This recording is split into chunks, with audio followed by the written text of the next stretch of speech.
हमारे अभियान में कई लोग गए हैं इस दुनिया से, क्योंकि समय तो सबका पूरा होना है। लेकिन आरसीएम की ताकत देखना, अभी कुछ समय पहले छत्तीसगढ़ रायपुर से हमारे इस अभियान में एक पद होता है सफायर। लगभग एवरेज इनकम होती है या 10 लाख रुपए पर मंथ, एवरेज, ज्यादा भी हो सकती है। स्वर्गीय श्री रत्नेश जैन जी, बहुत सारे सीनियर जानते हैं, इनकी उम्र मात्र 43 साल थी। ये वही चित्र है जो आपको अभी समझ में आएगा। उम्र कितनी थी? 43 साल। पत्नी की 40 साल, बेटी 11 साल की, बेटा 5 साल का, माता जी 75 की, बाबूजी 80 के। जिनकी जाने की उम्र थी वो है, और जिसको अभी और 40 साल जिंदा रहना था वो बच्चा चला गया। और घटना घटी नहीं, कोई एक्सीडेंट भारी नहीं हुआ। ये जैन समाज से थे, इनके धर्म गुरु आ रहे थे, कार इन्होंने पार्किंग में लगाई। लगभग कॉलोनी के 150 से 200 लोग इंतजार कर रहे थे। 4 छोटे छोटे बच्चे उधर बाइक से आ रहे थे। भीड़ को देख के बच्चे घबरा गए, उन्होंने ब्रेक लगाए, बाइक स्लिप हो गई। बाइक स्लिप होकर भीड़ में घुस गई, कई लोगों को टकराई, कई लोग गिर गए, 2 लोग बेहोश हो गए। उनको हॉस्पिटल ले जाया गया। 12 घंटे बाद दूसरे एक को होश आ गया, लेकिन स्वर्गीय श्री रत्नेश जी जैन को होश नहीं आया। डॉक्टर ने कहा ऑपरेट करना पड़ेगा, ऑपरेट किया, और 48 घंटे के बाद डॉक्टर ने कह दिया हम इनको बचा नहीं पाए। लेकिन अब आरसीएम की ताकत समझना, नहीं बचा पाए इसका मतलब पद खाली हो गया। यस, 10 लाख वाला पद खाली हो गया। 1 महीने बाद कंपनी का फोन जाता है इनकी पत्नी को, सुबह जैन नाम है उनका। मैम, बहुत दुख के साथ कहा जाता है कि हमने इस अभियान का एक बहुत बड़ा सिपाही खो दिया, लेकिन जितना दुख आपको है उतना ही हमें है, और हम दुख बांट ही सकते हैं, कम तो नहीं कर सकते। लेकिन मैम आप घबराना मत, आरसीएम आपके साथ है। आप केवल अपना ध्यान रखो, बच्चों का ध्यान रखो, अपने माता पिता का ध्यान रखो। और हमने आपको फोन इसलिए किया है मैडम, क्योंकि ये पद खाली हो गया है। आप अपने पेपर कंपनी को मेल कर दो, क्योंकि अगले महीने हम आपको इस पद पर बैठाएंगे। और अगले महीने आरसीएम ने सुबा जैन को उसी पद पर बैठा दिया जिस पद पर स्वर्गीय श्री रत्नेश जी जैन थे। और आज सुबा जैन आरसीएम की सफायर है। पिछले महीने का इनका जो लाभांश था 1 महीने का 13 लाख कुछ हजार था, टीडीएस काट कर 1 महीने का। इसके लिए आरसीएम बना है, जाना सबको है। इनके जाने का आप सबको पता है लगभग। इस परिवार को भी पता होगा। लेकिन इस परिवार में एक व्यक्ति को नहीं पता, बच्चे को। बेटी को पता है 11 साल वाली को, लेकिन इस 5 साल के बच्चे को नहीं बताया गया। पता है क्यों नहीं बताया गया? उनके बिना नहीं रहता था। हाँ, ये पहला ऐसा बच्चा है। आप देखना, पिता 5 दिन भी बाहर रह जाए तो बच्चा माँ के साथ रह जाता है, लेकिन माँ 5 दिन बाहर चले जाए नहीं रह सकता, बच्चा पिता के साथ नहीं रह सकता। लेकिन ये पहला ऐसा बच्चा है जो माँ को छोड़ सकता था, पिता को नहीं छोड़ता था। पता नहीं क्या था इसके अंदर। 1 साल से स्वर्गीय श्री रत्नेश जैन जी जो है ना, इस अभियान में सफायर उस बच्चे के जन्म के पहले बने।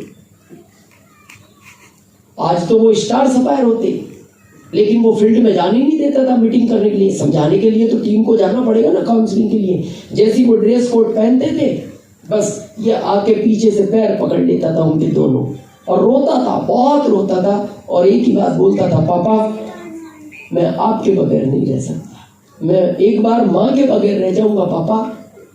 तो वो बोलते थे, बेटा तुम मेरे को आरसीएम नहीं करने दोगे तो बड़े बड़े बंगले कैसे बनेंगे, बड़ी बड़ी कारें कैसे आएंगी? तो कहता था, पापा अपने पास कारें बंगले हैं, और ज्यादा चाहिए तो माँ से कहो, माँ आरसीएम कर लेगी, आप मत करो पापा। और अगर आप जाते हो तो फिर मेरे को साथ लेके चलो, क्योंकि मैं आपके बगैर जी भी नहीं सकता। वो 1 साल का बच्चा बोलता था।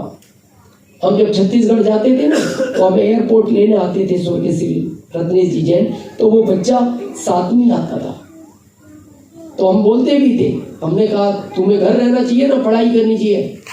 तो हमसे बोलता था पापा को भी क्या अंकल, ये भी घर है, मैं इनके साथ ही रहूंगा। जिस दिन ये घटना घटी, रात को 8 बजे उनका पार्थिव शरीर घर लाया गया। ये इतना भोला बच्चा, क्योंकि 5 साल का बच्चा ज्यादा समझ नहीं, कभी ऐसे हादसे नहीं देखे। जब वो पार्थिव शरीर घर में था, और आपको पता है हमारे यहाँ रात को लेट अंतिम संस्कार नहीं होते, तो ये बार बार जाके कहता है उनसे, पापा बात करो ना मेरे से। फिर मम्मी को जाके बोलता है, मम्मी पापा मेरे से बात नहीं की। मम्मी उनको पूछो, मैंने आज उनसे कुछ भी नहीं मांगा था, 2 दिन से मैंने उनको कभी नहीं कहा मेरे को कुछ दिलाओ, मैं नाराज भी नहीं हूं, फिर ये मेरे से बात क्यों नहीं करते। इस पोजीशन में लगा कि कहीं बच्चा सदमे में ना चला जाए, कोई इसको बता ना दे हकीकत, क्योंकि लोगों की आंख में तो आंसू नहीं रुक रहे, लोग इकट्ठे होने लगे। तो इस बच्चे को वहां से अलग हटाया गया।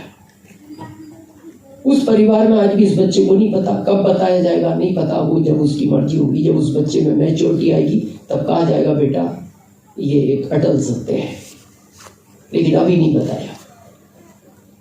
आज दिन में वो 2 बार माँ को पूछता है, मम्मी पापा चले कहाँ गए। उस माँ में सच बताने की हिम्मत नहीं है, वो आज भी यही बोलती है, बेटा आरसी की मीटिंग करने गए। क्यों मम्मी, आते क्यों नहीं घर। बेटा तुमने 5 साल जाने नहीं दिया, इसलिए कंपनी ने कहा कि तुम 5 साल का काम इकट्ठा करो। मम्मी आएंगे कब। बेटा जल्दी आएंगे।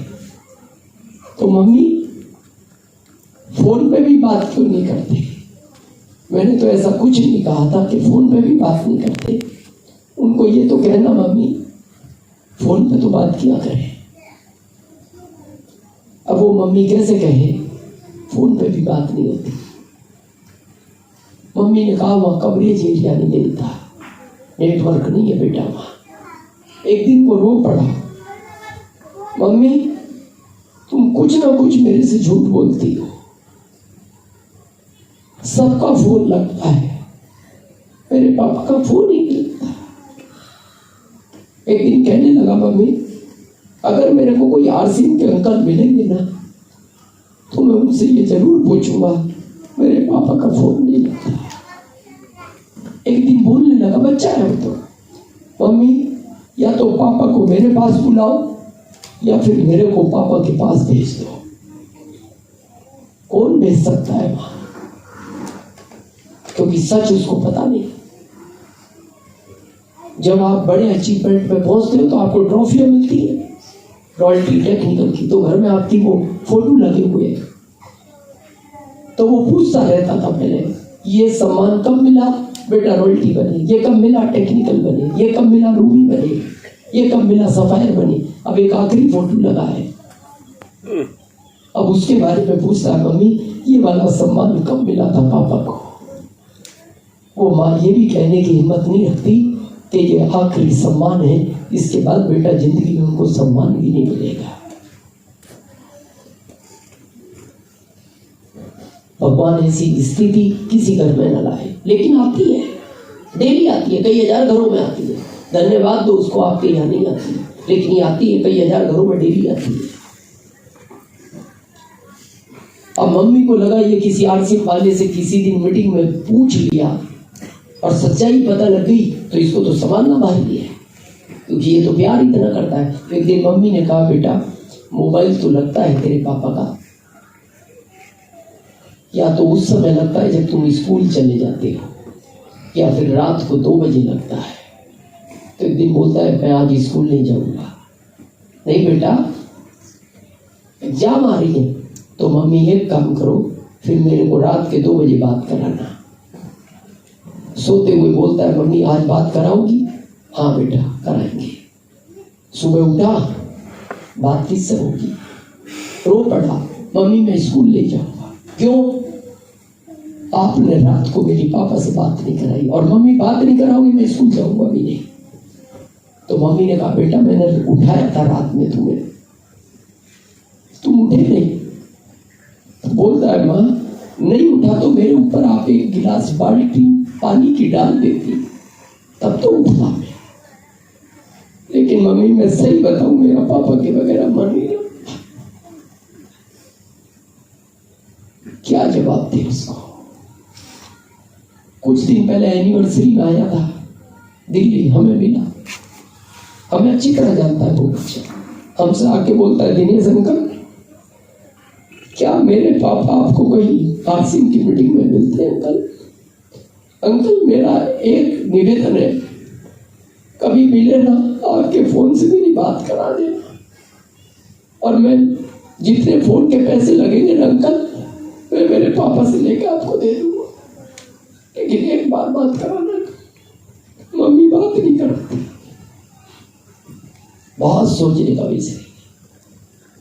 बस हमें इसलिए लगता है ये कहानियां हमारे साथ नहीं है, और धन्यवाद दो उसको ना हो, लेकिन हो गई तो हो तो रही है, ये हुई है ना आपके साथ। बस एक बार मीटिंग एंड कर रहे हैं, घर जाना। बहुत लोग हमसे पूछते, मैं पिता से पूछ के आरसीएम करूं, माँ से पूछ के करूं, पत्नी से पूछूं, पति से पूछूं, भाई से।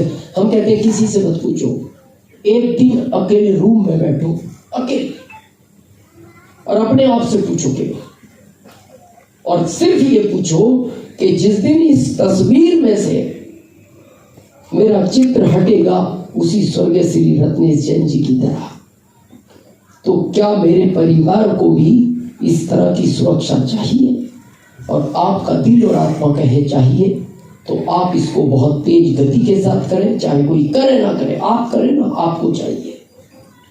और अगर आपका दिल और आत्मा कहे कि मेरे बाद इस परिवार को स्वर्गीय श्री रत्नेश जैन जी की तरह इस तरह की सुरक्षा नहीं चाहिए, आप इसको नहीं करें। आपने हम सबको सुना, इसके लिए हम बहुत आभारी हैं आपके।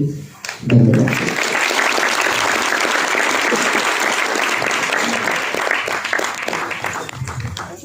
एक बार जो